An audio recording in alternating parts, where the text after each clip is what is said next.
Praise the Lord.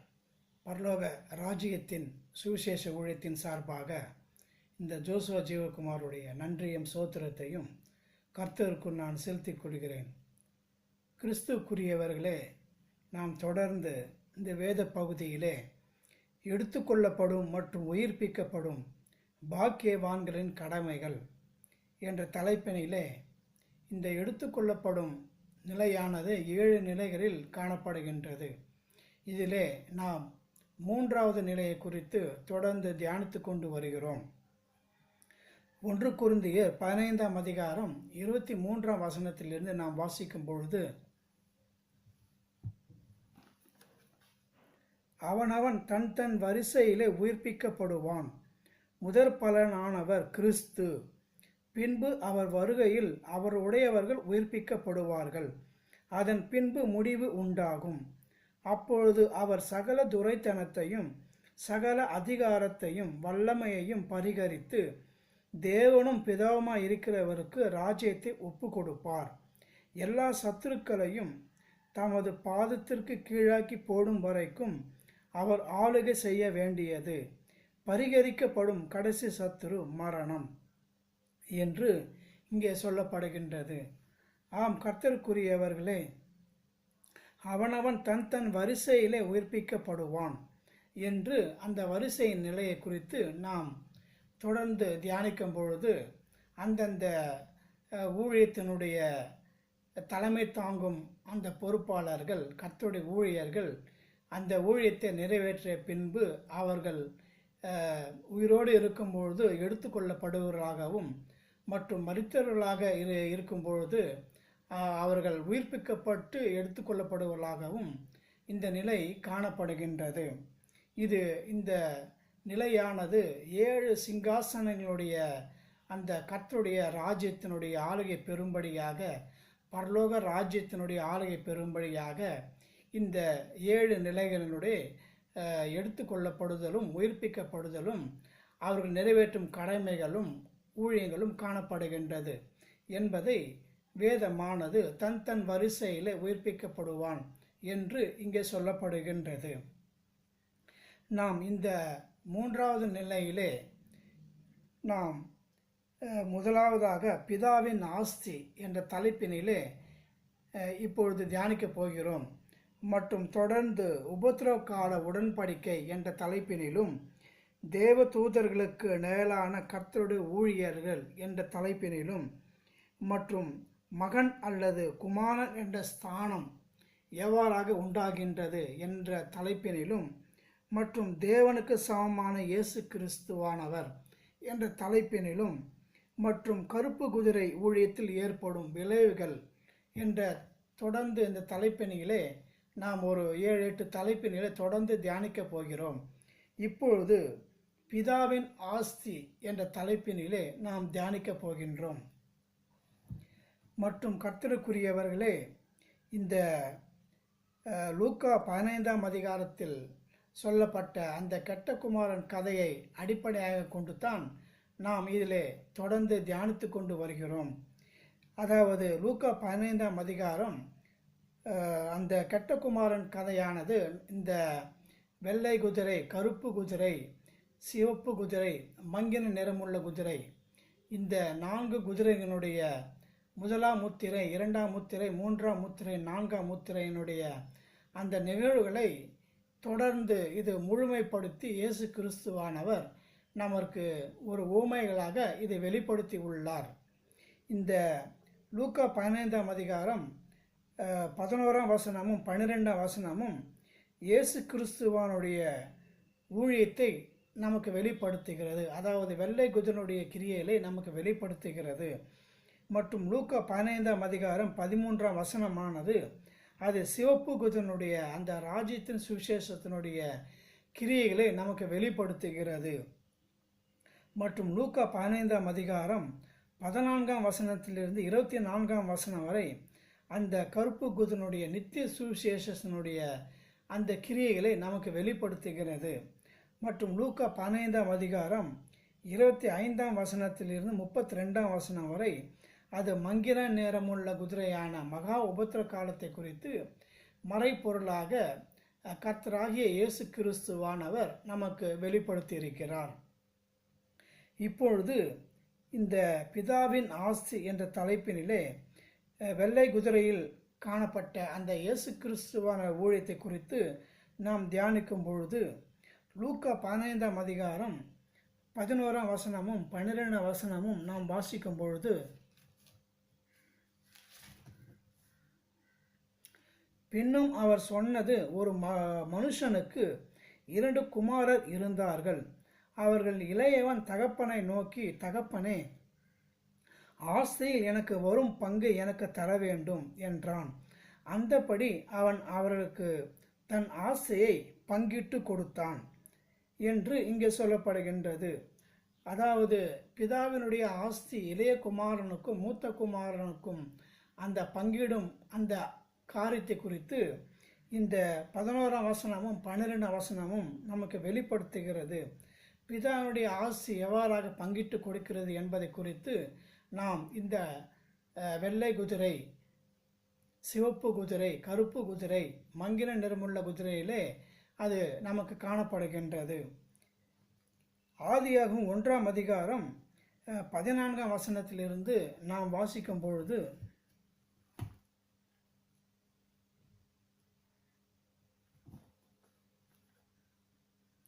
பின்பு தேவன் பகலுக்கும் இரவுக்கும் வித்தியாசம் உண்டாகத்தக்கதாக வானம் என்கிற ஆகாய விரிவிலே சுடர்கள் உண்டாக கடவுது. அவைகள் அடையாளங்களுக்காகவும் காலங்களையும் நாட்களையும் வருஷங்களையும் குறிக்கிறதுக்காகவும் இருக்க கடவுது என்றார். அவைகள் பூமியின் மேல் பிரகாசிக்கும்படிக்கு வானம் என்கிற ஆகாய விரிவிலே சுடர்களாய் இருக்க கடவுது என்றார். அது அப்படியே ஆயிற்று. தேவன் பகலை ஆள பெரிய சுடரும் இரவை ஆள சிறிய சுடரும் ஆகிய 2 மகத்தான சுடர்களையும் நட்சத்திரங்களையும் உண்டாக்கினார். அவைகள் பூமியின் மேல் பிரகாசிக்கவும் பகலையும் இரவையும் ஆளவும் வெளிச்சத்துக்கு இருளுக்கும் வித்தியாசம் உண்டாக்கவும் தேவன் அவைகளை வானம் என்கிற ஆகாய விரிவிலே வைத்தார். தேவன் அது நல்லது என்று கண்டார். சாயங்காலமும் விடியற்காலமுமாகி 4ஆம் நாள் ஆயிற்று என்று இங்கே பகலை ஆள பெரிய சுடரும் இரவை ஆள சிறிய சுடரும் என்று இந்த 4ஆவதனுடைய நாள் படைப்பானது நமக்கு வெளிப்படுத்துகிறது. கர்த்தருக்குரியவர்களே, இந்த 4ஆவது நாள் என்று சொல்லும் பொழுது இது 4000 வருஷத்தினுடைய அந்த கர்த்தருடைய நடத்துதலை குறித்தும் மற்றும் இயேசு கிறிஸ்துவனுடைய பிறப்பை குறித்தும் அவருடைய ஊழியத்தில் காணப்படும் அந்த பிசாசுன கிரியைகளை குறித்தும் இந்த படைப்பானது ஆவிக்குரிய பதத்திலே நமக்கு வெளிப்படுத்துகிறது. மாம்சத்தின் பிரகாரமாக 4ஆவது நாள் படைப்பாக இது காணப்பட்டாலும் ஆவிக்குரிய படைப்பாக அது அந்த 4000 வருஷத்தினுடைய அந்த இயேசு கிறிஸ்துவனுடைய பிறப்பிலிருந்து அந்த சாத்தானுடைய கிரியைகளை நமக்கு வெளிப்படுத்துகிறது.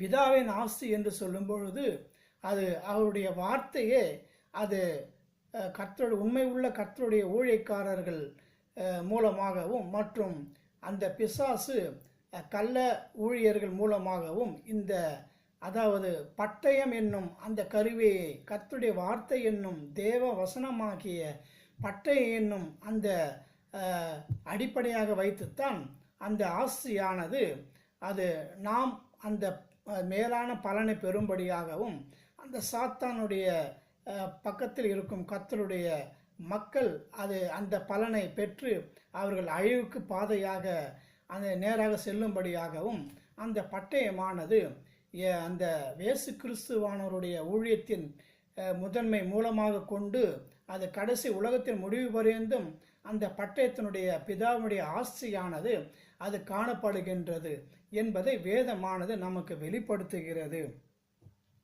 இயேசு கிறிஸ்துவானுடைய அந்த எபேசியர் 6ஆம் அதிகாரம் 17ஆம் வசனத்தில் சொல்லப்பட்ட தேவ வசனமாகிய பட்டயமானது அது லூக்கா 2ஆம் அதிகாரம் 34ஆம் வசனமும் 35ஆம் வசனமும் நாம் வாசிக்கும் பொழுது அந்த இயேசு கிறிஸ்துவானவரை குறித்து சொல்லப்பட்ட அந்த சிமியோனின் தீர்க்க தரிசனமானது நமக்கு வெளிப்படுத்துகிறது.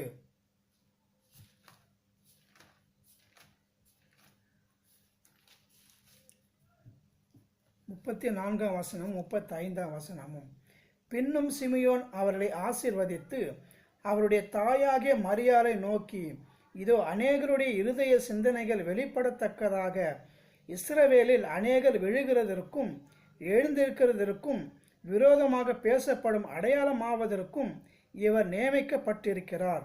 உன் ஆத்துமாவையும் ஒரு பட்டையும் உருவி போகும் என்றான் என்று இங்கே அந்த இயேசு கிறிஸ்துவானுடைய ஊழியத்திலே இந்த பட்டயமானது அவர் கர்த்தருடைய அந்த பழைய ஏற்பாட்டை குறித்தும் மற்றும் அதன் மூலமாக மறைந்திருக்கிற புதிய உபதேசங்களை குறித்தும் அவர் மறைப்பொருளாக அவர் கர்த்தராக இயேசு கிறிஸ்துவானவர் அவர் பிதாவினுடைய குமாரன் என்று மறைப்பொருளாக இருப்பதையும் மற்றும் மேலான சத்தியங்களையும் அந்த யூதர்களுக்கு அவர் வெளிப்படுத்தினார்.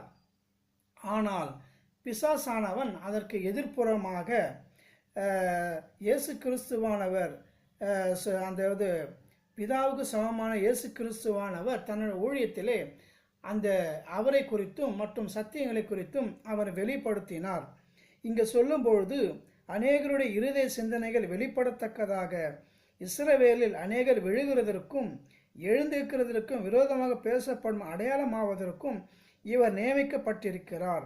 உன் ஆத்துமாவையும் ஒரு பட்டயம் உருவி போகும் என்று அந்த தேவ வசனமாகிய பட்டயம் இயேசு கிறிஸ்துவான ஊழியத்திலே காணப்பட்டது என்பதை வேதமானது நமக்கு வெளிப்படுத்துகிறது. யோவான் 5ஆம் அதிகாரம் 19ஆம் வசனத்திலிருந்து நாம் வாசிக்கும் பொழுது,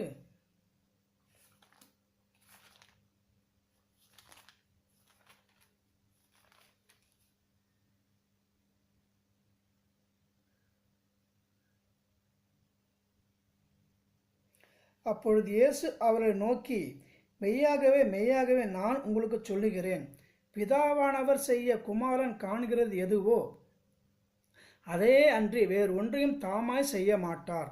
அவர் எவைகளை செய்கிறாரோ அவைகளை குமாரனும் அந்தப்படியே செய்கிறார். பிதாவானவர் குமாரனிடத்தில் அன்பாயிருந்து தாம் செய்கிற எல்லாம் அவருக்கு காண்பிக்கிறார். நீங்கள் ஆச்சரியப்படத்தக்கதாக இவைகளை பார்க்கிலும் பெரிதான கிரியைகளையும் அவருக்கு காண்பிப்பார். பிதாவானவர் மரித்தோரை எழுப்பி உயிர்ப்பிக்கிறது போல குமாரனும் தமக்கு சித்தமானவரை அவர் உயிர்ப்பிக்கிறார். அன்றியும் பிதாவை கனம் பண்ணுகிறது போல எல்லாரும் குமாரனையும் கனம் பண்ணும்படிக்கு பிதாவானவர் தாமே ஒருவருக்கும் நியாய தீர்ப்பு செய்யாமல் நியாய தீர்ப்பு செய்யும் அதிகாரம் முழுவதையும் குமாரனுக்கு ஒப்பு கொடுத்திருக்கிறார். குமாரனை கனம் பண்ணாதவன் அவரை அனுப்பின பிதாவையும் கனம் பண்ணாதவனாய் இருக்கிறான். என் வசனத்தை கேட்டு என்னை அனுப்பினவரை விசுவாசிக்கிறவனுக்கு நித்திய ஜீவன் உண்டு. அவன் ஆக்கினை தீர்ப்புக்கு உட்படாமல் மரணத்தை விட்டு நீங்கி ஜீவனுக்கு உட்பட்டிருக்கிறான் என்று மெய்யாகவே மெய்யாகவே உங்களுக்கு சொல்லுகிறேன் என்று அந்த பிதாவினுடைய ஆஸ்தியை குறித்து இயேசு கிறிஸ்துவானவர் உண்மையாக வெளிப்படுத்துகிறார். மற்றும் அந்த யூதர்களை குறித்து இயேசு கிறிஸ்துவானவர் வெளிப்படுத்தும் பொழுது யோவான் 8ஆம் அதிகாரம் 41ஆம் வசனத்திலிருந்து நாம் வாசிக்கும் பொழுது, நீங்கள் உங்கள் பிதாவின் கிரியைகளை செய்கிறீர்கள் என்றார். அதற்கு அவர்கள், நாங்கள் வேசித்தனத்தினால் பிறந்தவர் அல்ல, ஒரே பிதா எங்களுக்கு உண்டு, அவர் தேவன் என்றார்கள். இயேசு அவர்களை நோக்கி, தேவன் உங்கள் பிதாவாய் இருந்தால் என்னிடத்தில் அன்பாய் இருப்பீர்கள். ஏனெனில் நான் தேவனிடத்திலிருந்து வந்திருக்கிறேன் என்று நான் சுயமாய் வரவில்லை, அவரே என்னை அனுப்பினார். என் வசனத்தை நீங்கள் ஏன் அறியாமல் இருக்கிறீர்கள்? என் உபதேசத்தை கேட்க மனதில்லாத இருக்கிறதுனால் அல்லவோ? நீங்கள் உங்கள் பிதாவாகிய பிசாசானவனால் உண்டானவர்கள், உங்கள் பிதாவினுடைய இச்சைகளின்படி செய்ய மனதாய் இருக்கிறீர்கள். அவன் ஆதி முதற் கொண்டு மனுஷ கொலைபாதகனாய் இருக்கிறான். சத்தியம் அவனிடத்தில் இல்லாதபடியால் அவன் சத்தியத்திலே நிலை நிற்கவில்லை. அவன் பொய்யனும் பொய்க்கு பிதாவுமாய் இருக்கிறபடியால் அவன் பொய் பேசும்போது தன் சொந்தத்தில் எடுத்து பேசுகிறான். நான்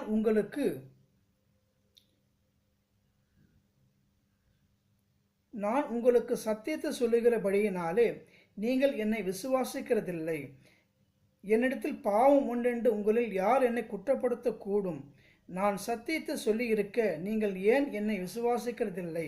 தேவனால் உண்டானவன் தேவனுடைய வசனங்களுக்கு செவி கொடுக்கிறான்.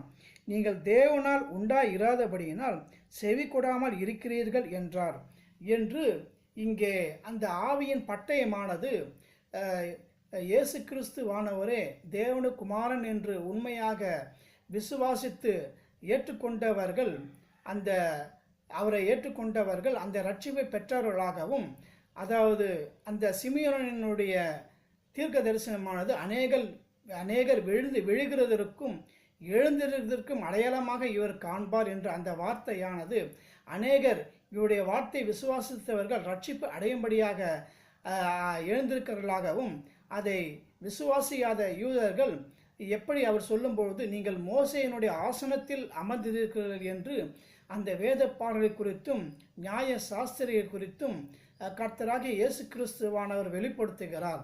அப்படிப்பட்ட இயேசு கிறிஸ்துவானவரை விசுவாசியாதவர்கள் அநேகர் விழுந்து போகிறவர்களாகவும் காணப்படுகின்றார்கள். இந்த பிதாவுடைய ஆசியானது இயேசு கிறிஸ்துவானுடைய ஊழியத்திலே இவ்வாறாக காணப்படுகின்றது.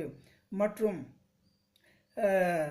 சீஷர்கள் அவரை குறித்து சொல்லும்போது, நீர் ஜீவனுள்ள தேவனுடைய குமாரன் என்று நாங்கள் விசுவாசிக்கிறோம், உங்களிடத்தில் தான் நித்திய ஜீவ வசனங்கள் உண்டு என்று அவர்கள் விசுவாசிக்கும்படியாக, அவர்கள் எழுந்திருக்கும்படியாக, அவர்கள் ரட்சிப்பு அடையும்படியாக, அவர்கள் மூலமாக அநேகர் ரட்சிப்பு அடையும்படியாக கிரியைகளை கர்த்தராகிய இயேசு கிறிஸ்துவனுடைய வார்த்தையானதும் அதை வெளிப்படுத்தி அவர்களை வழிநடத்தி சென்றிருக்கிறதாகவும் அந்த பட்டயமானது பிதாவுடைய ஆஸ்தியானது காணப்படுகின்றது. மற்றும் யோவான் 10ஆம் அதிகாரம் 30ஆம் வசனத்திலிருந்து நாம் வாசிக்கும் பொழுது,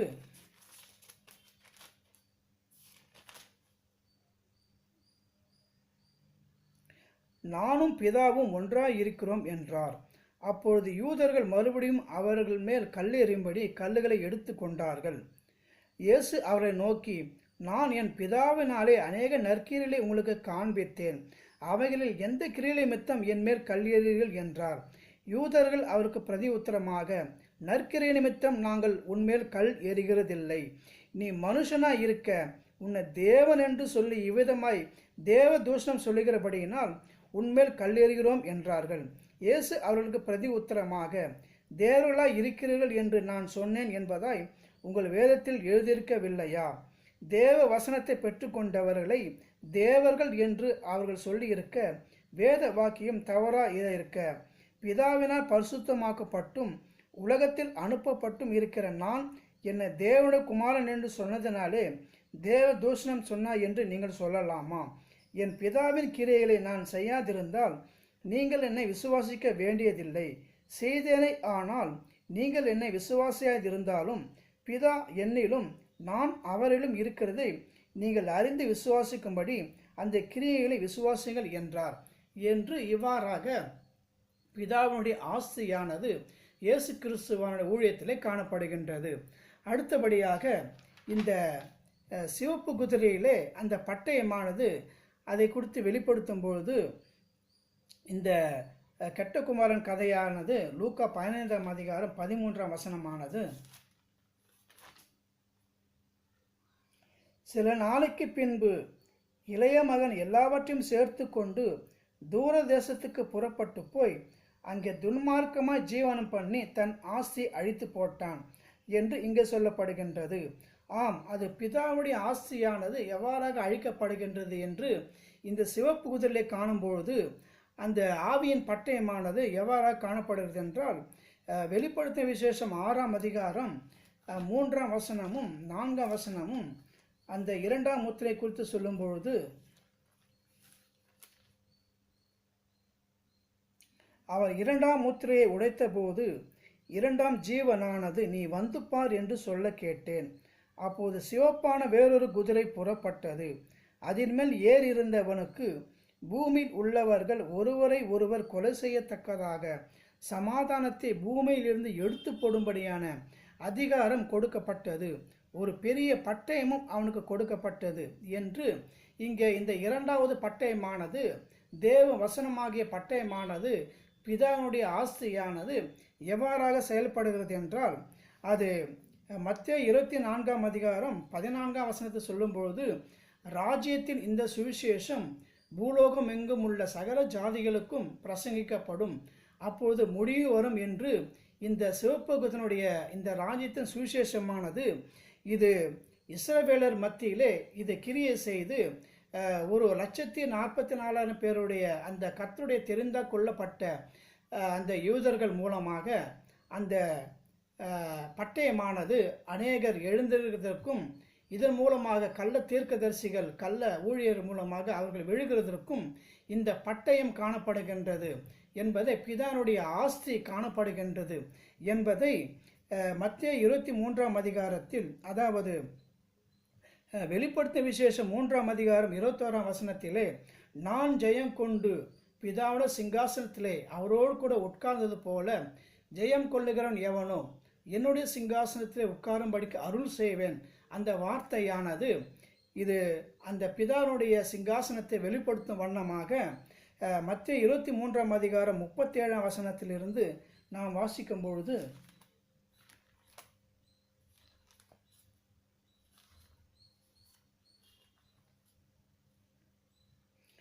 எருசலேமே எருசலேமே, தீர்க்கதரிசிகளை கொலை செய்து உன்னிடத்தில் அனுப்பப்பட்டவர்களை கல்லெறிகிறவளே, கோழி தன் குஞ்சுகளை தன் சிறகுகளின் கீழே கூட்டு சேர்த்து கொள்ளும் வண்ணமாக நான் எத்தனையோ தரமோ உன் பிள்ளைகளை கூட்டி சேர்த்து கொள்ள மனதாயிருந்தேன். உங்களுக்கோ மனதில்லாமல் போயிற்று. இதோ உங்கள் வீடு உங்களுக்கு பாழாக்கி விடப்படும். கர்த்தருடைய நாமத்தினாலே வருகிறவர் சோதரிக்கப்பட்டவர் என்று நீங்கள் சொல்லும் அளவும் இது முதல் என்னை காணாதிருப்பீர்கள் என்று உங்களுக்கு சொல்லுகிறேன் என்றார். என்று இந்த கர்த்தருடைய நாமத்தினாலே வருகிறவர் என்று அந்த ரட்சிக்கப்பட போகின்ற கர்த்தருடைய ஊழியர் மூலமாக இயேசு கிறிஸ்துவானவர் தேவனுக்கு சமமானவர் என்ற அந்த வார்த்தையானது அவர்கள் மூலமாக கிரியை செய்து அந்த தேவ வசனமாகிய பட்டயம் இந்த ஊழியத்தின் மூலமாக இது பிதாவுடைய ஆஸ்தியானது இது உண்மையான ஊழியக்காரர் மூலமாகவும் மற்றும் கள்ள ஊழியர் மூலமாகவும் கிரியை செய்து அநேக ரட்சிப்பு அடைவதற்கு ஏதுவாகவும் அநேக ரட்சிப்பை எழுந்து போகிறதுக்கு ஏதுவாகவும் இந்த பட்டயமானது பிதாவுடைய ஆஸ்தியானது செயல்படும் வண்ணமாக இது காணப்படுகின்றது என்பதை வேதமானது நமக்கு வெளிப்படுத்துகிறது. இதை குறித்து ரோமர் 11ஆம் அதிகாரம் 25ஆம் வசனத்திலே புறஜாதியருடைய அந்த நிறைவேற்றி அந்த ரட்சிப்படைய போகின்ற இஸ்ரவேலோட ரட்சிப்பை குறித்து அங்கே வெளிப்படுத்தப்பட்டிருக்கிறது. மூன்றாவதாக லூக்கா 15ஆம் அதிகாரம் 14ஆம் வசனமும் 15ஆம் வசனமும் நாம் வாசிக்கும் பொழுது,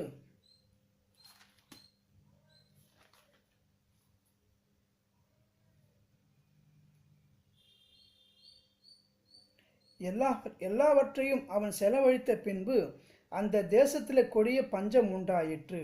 அப்பொழுது அவன் குறைபடத் தொடங்கி அந்த தேசத்து குடிகளில் ஒருவனத்தில் போய் ஒட்டி கொண்டான்.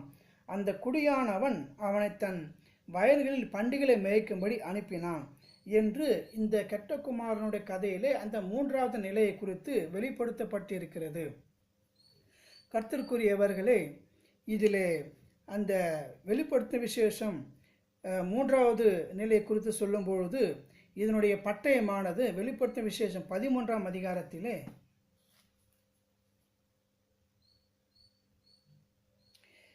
10ஆம் வசனமானது, சிறைப்படுத்தி கொண்டு போகிறவன் சிறைப்பட்டு போவான், பட்டயத்தினாலே கொள்ளுகிறவன் பட்டயத்தினாலே கொல்லப்பட வேண்டும், பரிசுத்தவான்களுடைய பொறுமையையும் விசுவாசமும் இதில் விளங்கும் என்று இந்த மூன்றாவது பட்டயத்தை குறித்து இங்கே சொல்லப்படுகின்றது. மூன்றாவது பட்டயம் குறித்து அந்த வெளிப்படுத்தும் விசேஷம் 6ஆம் அதிகாரம் அந்த மூன்றாவது முத்திரையானது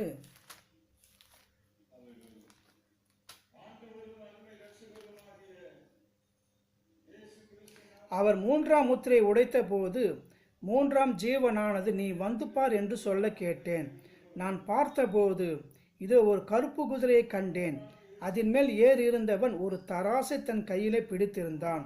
அப்பொழுது ஒரு பணத்துக்கு 1 படி கோதுமை என்றும் 1 பணத்துக்கு 3 படி வார் கோதுமை என்றும் எண்ணெயையும் திராட்சை ரசத்தையும் சேதப்படுத்தாத என்றும் 4 ஜீவன்களின் மத்தியில் இருந்து உண்டான சத்தத்தை கேட்டேன் என்று இந்த மூன்றாவது நிலையை குறித்து வேதமானது நமக்கு வெளிப்படுத்துகிறது. இதிலே அந்த வெளிப்படுத்தும் விசேஷம் 21ஆம் அதிகாரம் 7ஆம் வசனத்திலே ஜெயம் கொள்ளுகிறவன் எவனோ அவனுக்கு அவனுடைய வெளிப்படுத்தும் விசேஷம் 21ஆம் அதிகாரம் 7ஆம் வசனம் நாம் வாசிக்கலாம். ஜெயம் கொள்ளுகிறவன் எல்லாவற்றையும் சுதந்திரித்து கொள்ளுவான். நான் அவன் தேவனாய் இருப்பேன், அவன் என் குமாரனாய் இருப்பான் என்று இங்கே அவர் தேவனாய் இருப்பார் என்று அந்த காரியத்தை இங்கே வெளிப்படுத்தும்படியாக இந்த பட்டயமானது பிதாவுடைய ஆசியானது இந்த 3வது முத்திரையிலே கிரியை செய்யும்படியாக காணப்படுகின்றது. வெளிப்படுத்த விசேஷம் 13ஆம் அதிகாரம் 2ஆம் வசனத்திலே நான் வாசிக்கும் பொழுது, நான் கண்ட மிருகம் சிறுத்தை போல் இருந்தது, அதன் கால்கள் கரடியின் கால்களைப் போலவும் அதன் வாய் சிங்கத்தின் வாயைப் போலவும் இருந்தன. வலு சர்ப்பமானது தன் பலத்தையும் தன் சிங்காசனத்தையும் மிகுந்த அதிகாரத்தையும் அது கொடுத்தது என்று, வலு சர்ப்பமானது தன் சிங்காசனத்தை என்று, அந்த ஜெயம் கொள்ளுகிறவன் எல்லாவற்றையும் சுதந்திரித்துக் கொள்ளுவான் என்ற அந்த சிங்காசனமானது இந்த 3வது முத்திரையிலே நிறைவேறும்படியாகவும், அந்த சிங்காசனமானது அது ஜெயம் கொள்ளுகிற அந்த கர்த்தருடைய ஊழியக்காரர் பெரும்படியாகவும் இந்த பட்டயத்தினுடைய கிரியைகளானது வெளிப்படுகின்றது. இதிலே தொடர்ந்து நாம் 13ஆம் அதிகாரம் 1லிருந்து 10 வரை நாம் வாசிக்கும் பொழுது, பின்பு நான் கடற்கரை மணல் மேல் நின்றேன். அப்பொழுது சமுத்திரத்திலிருந்து ஒரு மிருகம் எழும்புவரை கண்டேன். அதற்கு 7 தலைகளும் 10 கொம்புகளும் இருந்தன. அதன் கொம்புகளின் மேல் 10 முடிகளும் அதன் தலைகளின் மேல் தோஷமான நாமமும் இருந்தன. நான் கண்ட மிருகம் சிறுத்தை போல் இருந்தது, அதன் கால்கள் கரடியின் கால்களைப் போலவும் அதன் வாய் சிங்கத்தின் வாயைப் போலவும் இருந்தன. வரு செல்வமான தன் பலத்தையும் தன் சிங்காசனத்தை மிகுந்த அதிகாரத்தையும் அதற்கு கொடுத்தது. அதன் தலைகள் ஒன்று சாவுக்கேதுவாய் காயப்பட்டிருக்க கண்டேன். ஆனாலும் சாவுக்கேதுவான அந்த காயம் சொஸ்தமாக்கப்பட்டது. பூமியில் உள்ள யாவரும் ஆச்சரியத்தோடு அந்த மிருகத்தை பின்பற்றி அந்த மிருகத்திற்கு அப்படிப்பட்ட அதிகாரம் கொடுத்த வலு சர்ப்பத்தை வணங்கினார்கள். அல்லாமலும் மிருகத்திற்கு ஒப்பானவன் யார், அதனோடு யுத்த பண்ணத்தக்கவன் யார் என்று சொல்லி மிருகத்தையும் வணங்கினார்கள். பெருமையானவர்களையும் தூஷணங்களையும் பேசும் வாய் அதற்கு கொடுக்கப்பட்டது. அல்லாமலும் 42 மாதம் யுத்தம் பண்ண அதற்கு அதிகாரம் கொடுக்கப்பட்டது. அது தேவனை தூஷிக்கும்படி தன் வாயை திறந்து அவருடைய நாமத்தையும் அவருடைய வாசஸ்தலத்தையும் பரலோகத்தில் வாசமாய் இருக்கிறவர்களையும் தூஷித்தது. மேலும் பரிசுத்தவான்களை யுத்தம் பண்ணி அவர்களை ஜெயிக்கும்படிக்கு அதற்கு அதிகாரம் கொடுக்கப்பட்டதும் அல்லாமல் ஒவ்வொரு கோத்திரத்தின் மேலும் பாஷைக்காரர் மேலும் ஜாதிகள் மேலும் அதற்கு அதிகாரம் கொடுக்கப்பட்டது. உலக தோற்றம் முதல் அடிக்கப்பட்ட ஆட்டுக்குட்டியினுடைய ஜீவ புஸ்தகத்தில் பேர் எழுதப்பட்டிராத பூமியின் குடிகள் யாவரும் அதை வணங்குவார்கள். காது உள்ளவன் எவனும் அதை கேட்க கடவன். சிறைப்படுத்தி கொண்டு போகிறவன் சிறைப்பட்டு போவான். பட்டயத்தினாலே கொள்ளுகிறவன் பட்டயத்தினாலே கொல்லப்பட வேண்டும். பரிசுத்தவான்களுடைய பொறுமையையும் விசுவாசமும் இதில் விளங்கும் என்று இங்கே சொல்லப்படுகின்றது. ஆம், அந்த லூக்கா 15ஆம் அதிகாரம் 14ஆம் வசனமும் 15ஆம் வசனத்தில் நாம் வாசிக்கும் பொழுது,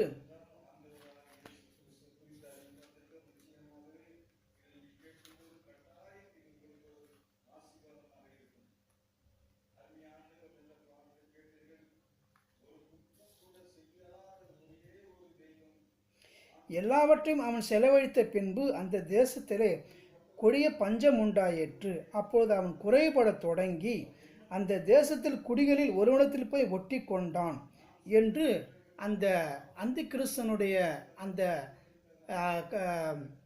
வலு சர்ப்பத்தினுடைய கிரியைகளானது அது அந்த மிருகத்திற்கும் அந்த ஆளுகை செய்கின்ற அந்த ஆளுமை உடையவருக்கு கொடுக்கப்படும் அந்த நிகழ்வானது அந்த குடிகளில் போய் ஒட்டி கொன்றான். அந்த காரியமானது அந்த ஆளுமை செய்கின்ற அந்த மிருகத்தினுடைய காரியமானது அவர் மூலமாக அந்த பிசாசன கிரியைகள் நடைபெறும் வண்ணமாக காணப்படுகின்றது என்பதை இப்பொழுது நாம் வாசித்த அந்த வெளிப்படுத்த விசேஷம் 13ஆம் அதிகாரத்திலே அந்த காரியமானது வெளிப்படுத்தப்பட்டிருக்கிறது.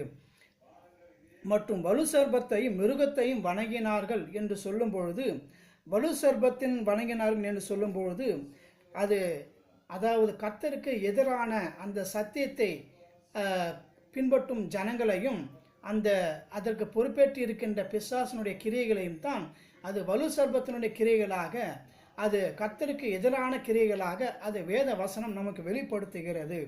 வெளிப்படுத்தும் விசேஷம் 12ஆம் அதிகாரத்தில் நாம் வாசிக்கும் பொழுது,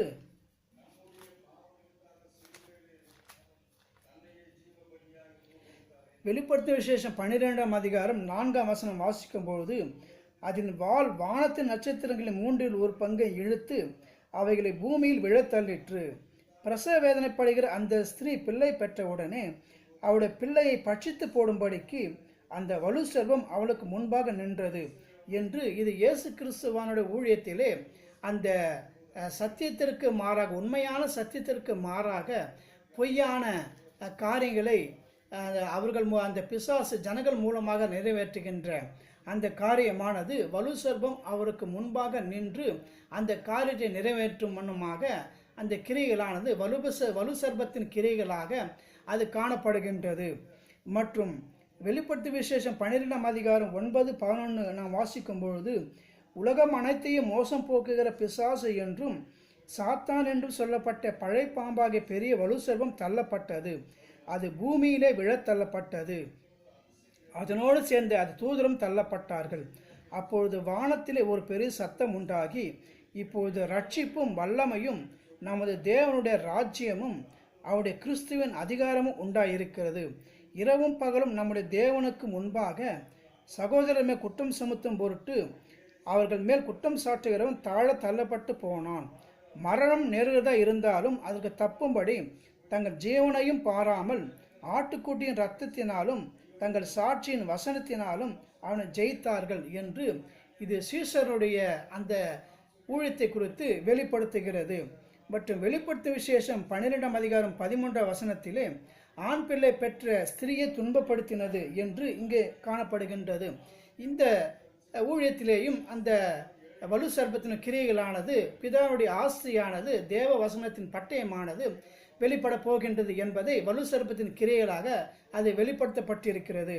மற்றும் வெளிப்படுத்தும் விசேஷம் 12ஆம் அதிகாரம் 16ஆம் வசனத்திலே வலு சர்ப்பத்தின் வெள்ளம் என்று சொல்லப்படுகின்றது. இது ஆவியின் பட்டயமாகவும் பிதாவுடைய ஆஸ்தியாகவும் அந்த சத்தியத்தின் மூலமாக எதிர்ப்புறமான செயல்களை செய்து இந்த பிதாவினுடைய ஆசு பங்கிட்டு கொடுத்தான் அந்த காரியமானது இது இந்த 3 நிலைகளிலே காணப்படுகின்றது என்பதை வேதமானது நமக்கு வெளிப்படுத்துகிறது.